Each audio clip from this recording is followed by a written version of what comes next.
2. Hello, West Michigan. This is Grand Tap Media Business TV. My name is Pamela Keim, your host.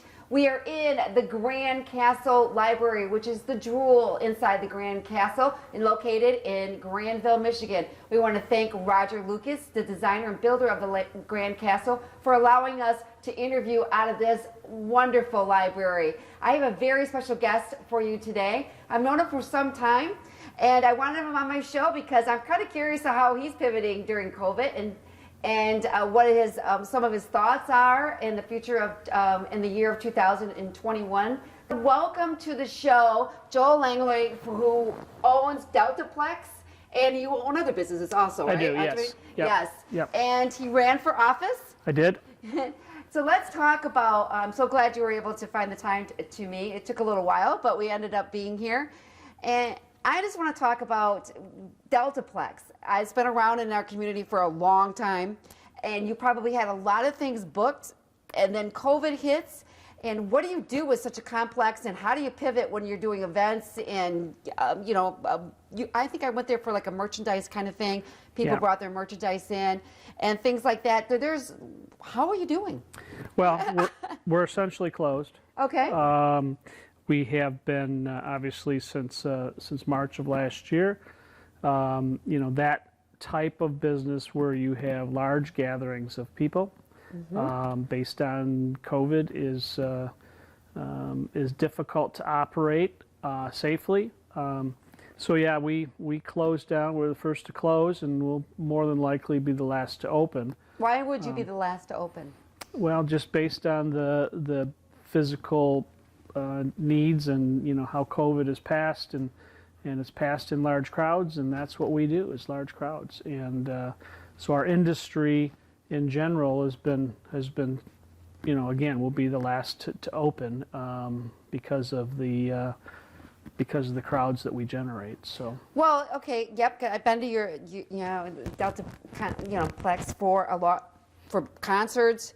I went there for other when people were doing I'm saying the personal development. They rented it out. Yep. There was all kinds of things, and it's been part of our community. But honestly, I mean, a lot of people are doing the same thing, and they have to come up with another way because we don't know when this is going to end. Yeah. So it's been a process. From day one, we had some information about what was going on, and the information has changed over time based on what we've learned about how the disease is transmitted, and who is the most vulnerable, who's not vulnerable. I mean, again, as things have transpired over the last 12 months, we learn as we go along. And so, one thing is for sure is that it is a transmittable virus. And so, in an it may effort be with us for a long time. It will be with us for a long time. It's been with us. COVID, this particular brand of COVID is new, but, COVID virus has been around for decades. And under different, different, I don't know what the virus right, makeup strain. Yeah. Different level, or as we evolve, it evolves. Right. You don't get stronger or try, which is kind of like I feel like we're always up against these. And it's January. It's Michigan. People are colds, flus. I mean, this is a normal season for this. So now everybody treats everything as though it's COVID. Yeah, it's that's the other side of the whole equation is I see problems with the published data, and question whether or not the numbers we're seeing are accurate and real, for two reasons. One, the transparency of our government has not been all that up to speed. I mean, they don't transmit information. They tend to want to hide things, and our governor in particular seems to be kind of headed in the direction of using the data to maybe to set forward policies. Yeah, I think it's like she doesn't want to be questioned. Yeah. All she does is, some people say she puts out a number. Where are you getting this So number? part of the problem is that we have people that die of COVID and people that die with COVID. And, you know, there's been documented cases of people being put on the dying of COVID list when in fact they committed suicide or were in a car crash or stuff like that. And so it's frustrating to me as a person who runs my business based on the decisions they're making for my business, and the data that they have is corrupt. You know, I'm not saying that everything they have is corrupt. I'm just saying that, you know, in a perfect world, you have good data to make decisions by. Correct. And those decisions are based on the data. And I just, you know, I feel like a lot of that's really not happening all that well. So Is it surprising you that, well, in the beginning of this, that happened in March, we had to shut everything down. I mean, that was a shocker anyways, to shut down the whole country. Right. And shut down the state. I think they took full advantage of that. And we felt very powerless. We no longer could do anything to get together and discuss things, which was kind of sad. Even though we had virtual, it's not really the same thing as sitting, like we used to run into each other in events and getting Right. your input Right. on things. And you, I would like to share with you, ran for office, so you Right. understand policies, Yeah. and you're in that circle. So now here we are. We have this big major shutdown. The country's being shut down, and all this misinformation. We were all like freaking out, and we weren't prepared for this, or maybe we were more prepared. I thought we did a pretty good job getting prepared. Yeah. That we didn't overflow the hospitals. Well, then when we got to that stage, it just continued on. Well, that's part of the problem is that, you know, last week we held a rally at the DeltaPlex to help two reasons: to help some small independent restaurant owners Okay. raise some money, and two, to help send a message to Lansing that, you know, the closure of restaurants has gone on long enough and these restaurants need to reopen. Correct. The struggle that a lot of the restaurant owners have, that most all restaurant owners have, is that the governor put out some criteria that she said, well, if we meet these particular metrics, then we can reopen restaurants. Well, we met the metrics. We met the metrics a long time ago. We flattened the curve. We reduced the hospital emergency room and the ICU beds and all that kind of stuff. Everything fit into the metrics that she put out. Correct. But then she decided she was going to close them for a bit longer. And, you know, these independent restaurant owners that, you know, you see them put their life savings, their heart and soul into these restaurants, and the government is telling them that you have to be closed. Not only are they telling them that you have to be closed, they're telling them not only we want you closed, but you better pay your real estate taxes. I know. You better pay your insurance. And, you know, and then they're not helping these people. Or they're throwing, you know, crumbs at them in hopes that, you know, they'll continue to be able to pay some bills, but, you know, these people are closing. And you see some of the restaurants reopening at the risk of losing their liquor licenses. And they're doing so because they say, what do we got to lose? We're going to close anyway, you know, Well, I understand because we can't that. afford to Well, stay open, Don't we need or some not stay open. courageous people that actually, we seemed like some people were so conformed, and we fell into this whole narrative that where everybody, you know, it's not Yeah. the same. Everybody's afraid, at least, well, I'm not afraid, but a lot of people are. You go to stores, there's no more conversing with each other. Everything is kind of like, even the store is no longer a joy to go. I just get in and get out. Yeah. I have no desire, and that's not like I'm worried about COVID. I'm just tired of looking around, seeing a bunch of people in masks. I'm just really tired of that. Well, you know, there is fatigue out there. Mm-hmm. You know, I talked to a number of different restaurant folks that were at our rally and have contacted me before and since. You know, and I tell them that, look, I'm not pushing on people that you should just go ahead and open up. Right.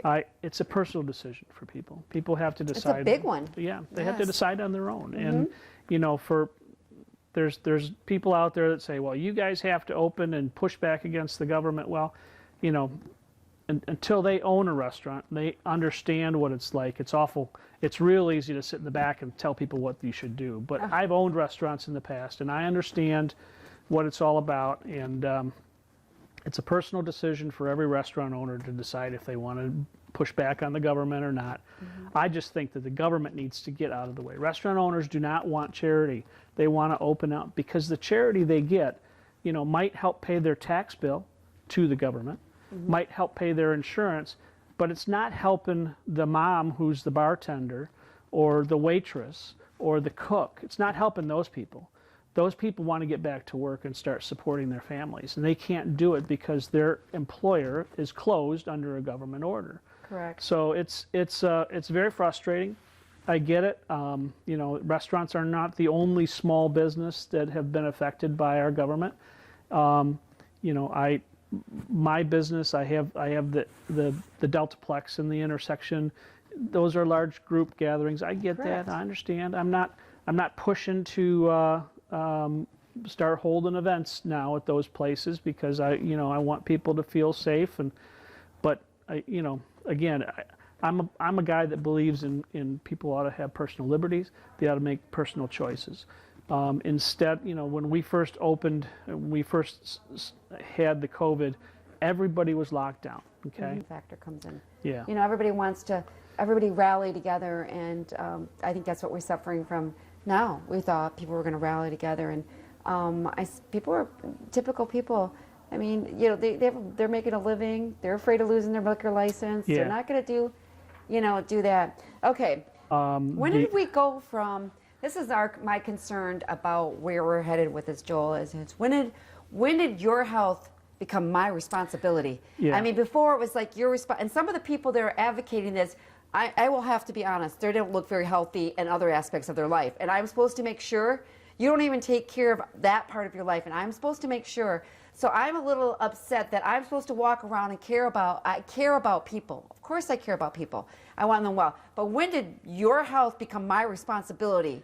And that's what a lot of people are saying. I'm supposed to be taking care of my health. So yeah, and here we started to talk a little bit about the people that are the most vulnerable. We learned about who the most vulnerable. It's the elderly people or the people with comorbid types of situations in their health.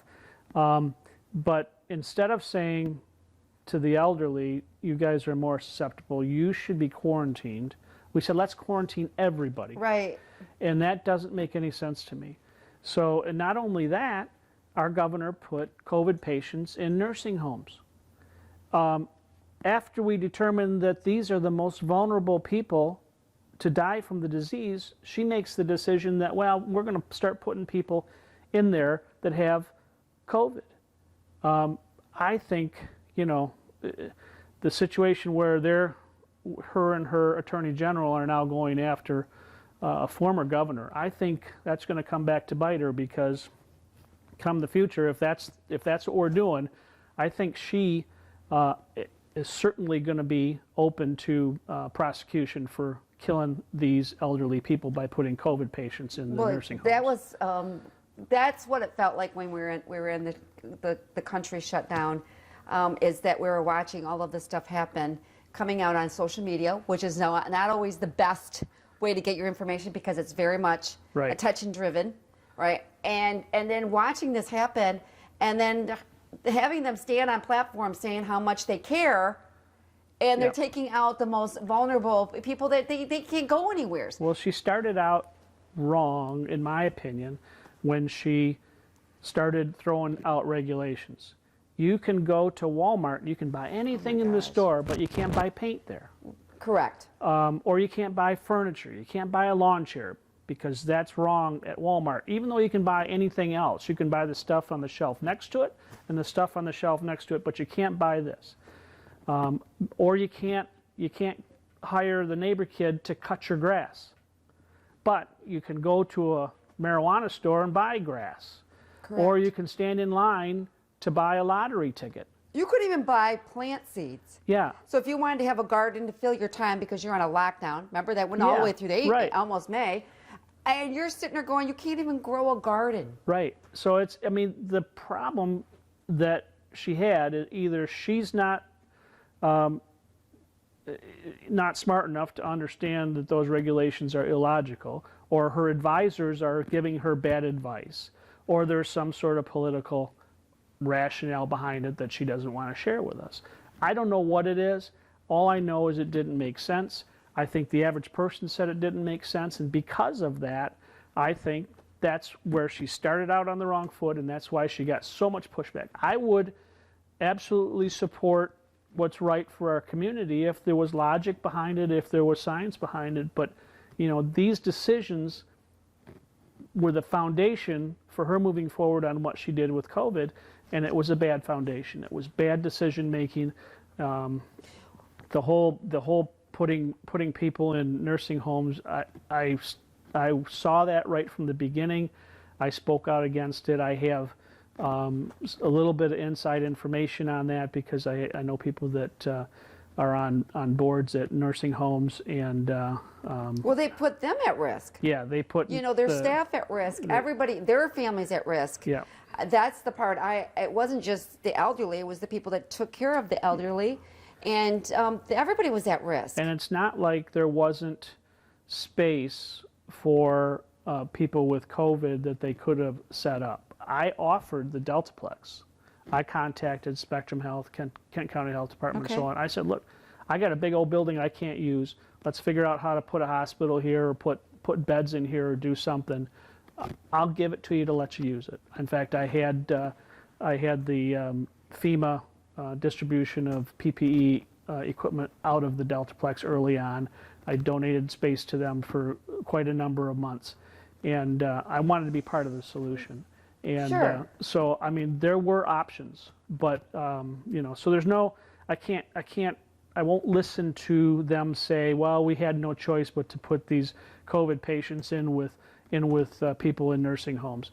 No, and then also releasing, violent criminals out of when they could have easily restaurants have done it. Set up tents, right? On the facility, find a location with armed guards, but to release them back into the public, and put the citizens at risk at some of these violent crimes.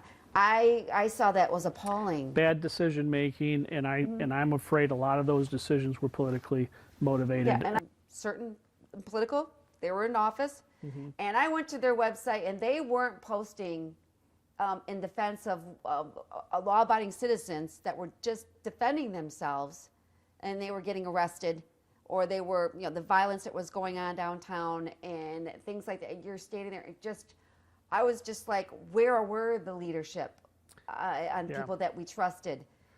Yeah, it's a struggle for me when, what they had nothing to say when people were burning down Portland and even in Grand Rapids and so on. I don't have a lot of respect for those folks. I personally think that the people in Washington, D.C. that went in the Capitol were wrong. I think that the people that did damage in there and stole property from there, I think they should be prosecuted as rioters. But I also think that the 1 million+ people that were outside of the Capitol building that were peacefully protesting, I understand why they were there. They feel like they've been disenfranchised. They feel like their government is working against them. And right or wrong, that's what we do in America. We protest. Right. And peaceful protest is one thing, but you look at what's interesting is today you look at, how much military presence we have in D.C. Watching that people behind closed doors are, we're writing these people off. Yeah, so yeah, exactly. My thought on it is that I think that we have to shore up our state governments because really we're a constitutional republic, and the original design of our governmental structure was to give strength to the states, and the federal government was kind of a mediator and looked after things like national military protection and things like that. It was never intended for Washington, D.C. to be the dog. Sadly, that has become what's happened.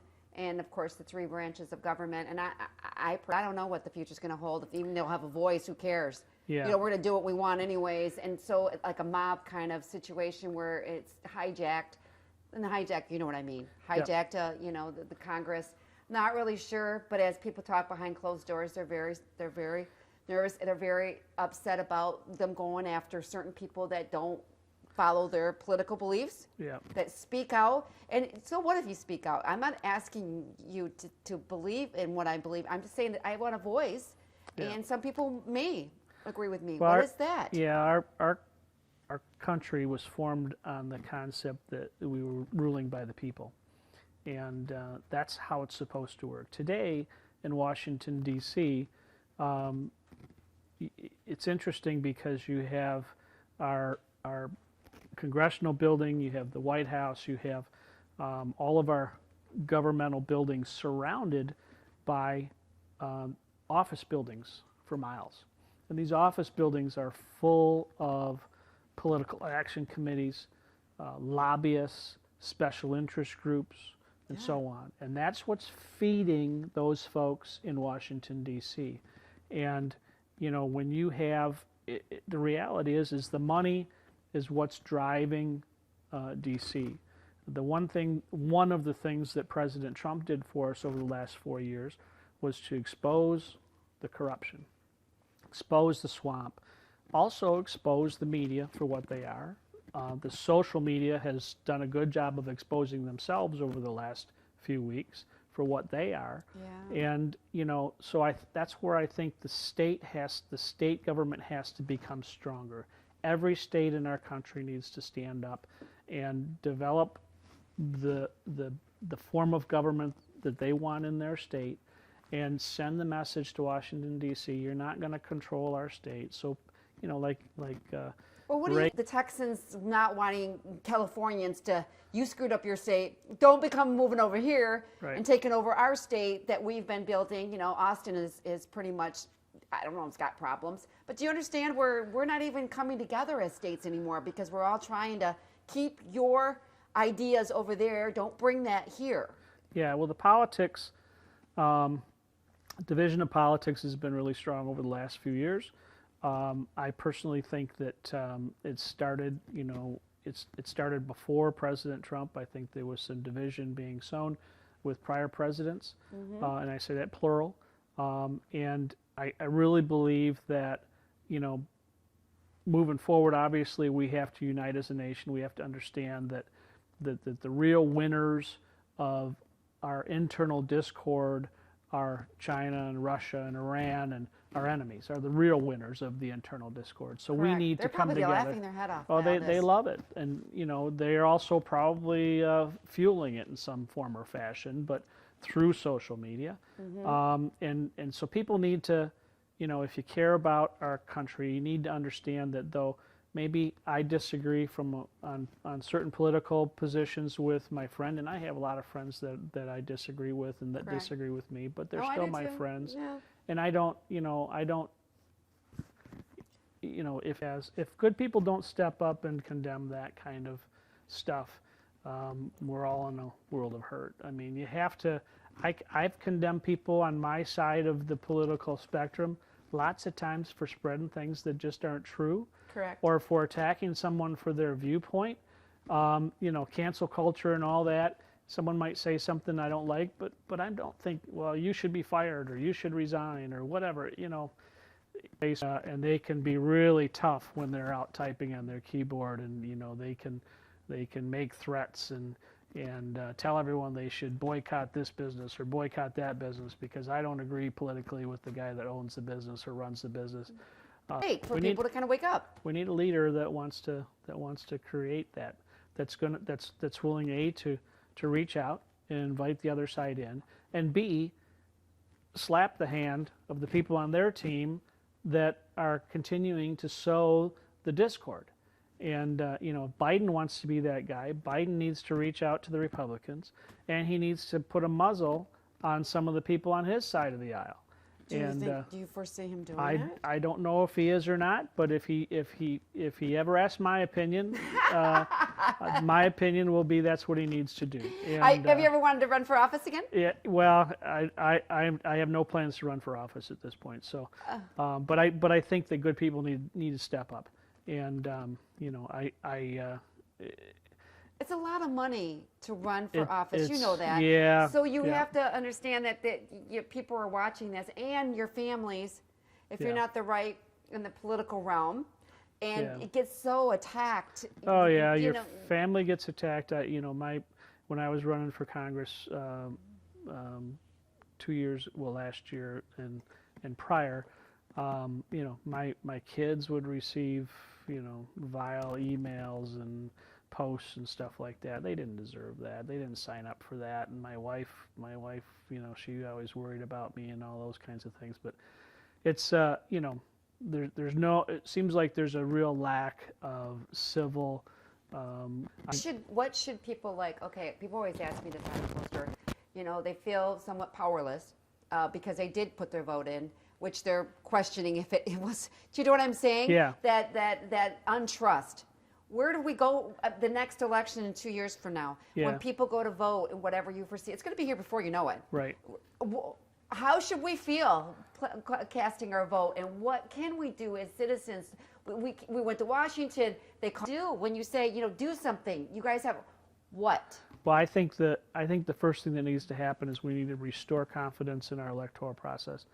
I think that's critical at every level, and it starts at the state level. I think that our state, Michigan, or a few of the states that have had a history of election irregularities need to take that, create a system that is accurate, fair, and transparent. Transparent being the big key. When people think they're being that the process is hidden and not available to be witnessed, when people that are supposed to be election watchers are locked out of a room or made to stand 100 feet away, they feel that there's something going on. The distrust is there. So I think that there has to be a system put in place. I'm not so sure that this particular Secretary of State we have in Michigan is going to go willingly down that trail. Yeah. But I do think that the legislators in Michigan need to attack that as the first order of business right now. We have to have election integrity. We do have to have election I integrity. had an idea based on I don't know, somebody was talking about how one particular state and one particular precinct was doing something, and I thought, well, if we had a camera in today's world, you can get these internet cameras. I mean, they're not expensive. If we had a camera over every voting machine or tabulator or whatever it is, and we stream that live to the internet, we would have 1 million election watchers who have a good view of what's going on. And I know there's people sitting out there, those guys in the basement would sit there and they would mark down every ballot as it went through. I think it's very important. I think we need to have evidence that we have, that is being corrected, that our vote is going to count. Because if you feel like your vote is not going to count, I think it's going to cause such division in our country. Yeah. All right, I want to thank Joel for being here today. Sure. Do you want would they contact you, or if they have any questions, can we put that out, or is just that you own DeltaPlex, the intersection, and you're a very successful business owner in West Michigan, and you're concerned for our state. Yeah. You've ran for office, and if they have any questions on what they heard in this interview, you can just reach out to you on social media. Be kind with your question. Or my email address is joel@deltaplex.com. So DeltaPlex. if people want to email me, love notes or hate notes, they can do it there. All right, thank you so much. We'll have you back on the show because I think there's a lot going to be happening in 2021. So we'll have to have you back and get some of your opinion on that. All right, this is Pamela Keim from Grandville Media Business TV. We want to thank everyone for being here today, and we will see you next time. Take care, everyone. Bye.